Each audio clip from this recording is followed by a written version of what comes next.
Good day everyone, I'm Jen Gaspar Tasik from Bachelor of Technical Vocational Teacher Education, major in Food Service Management. So for today's video, I will be going to discuss about plagiarism.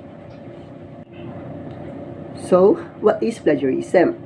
Plagiarism is presenting someone else's work or ideas as your own with or without their consent.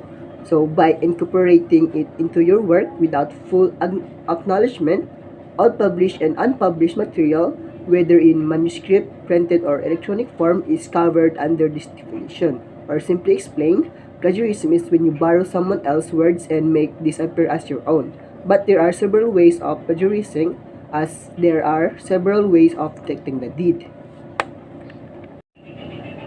So, the first and most obvious kind of plagiarism is when a person copies word for word a sentence, a paragraph, or a whole article, a section of a book, or different sections of a long article or book written by another author and does not enclose the copied words in quotation marks.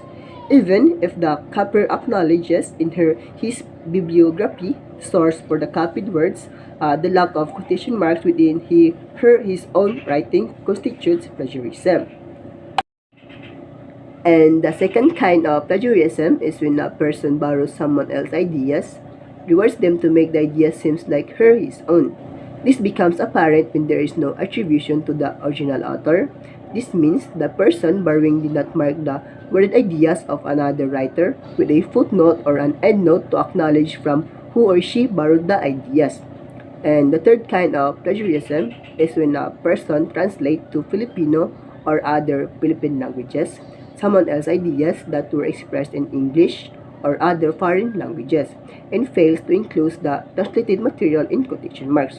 Even when a person frames the ideas of a writer in another way or in a different language and conveniently forgets to acknowledge the source of the ideas, that still constitutes plagiarism.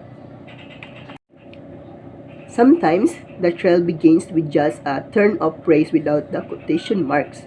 The teacher then becomes suspicious, especially if the student has never exhibited a clever use of words during the semester.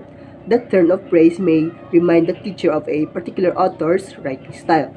Then the plagiarism is sure to be discovered. For an author's writing style is like a fingerprint. So, too is the way an author develops his ideas.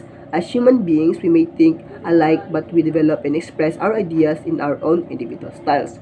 At other times, the student may have become desperate, especially toward the end of the semester, and so searches for an article in the internet and a website as she or he thinks is obscure enough. The student then translates the whole article to Filipino without the creativity of using his own or her own examples. In this internet age, it is easy for students to copy and paste. A political science professor, for instance, had half of her class submitting an assignment with exactly the same wordings. Even if you are not breaking the law, plagiarism can seriously impact your academic career.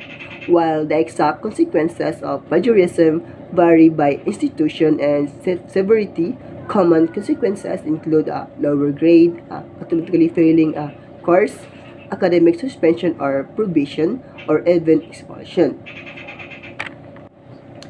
So, that's all for my today's topic. Thank you for listening.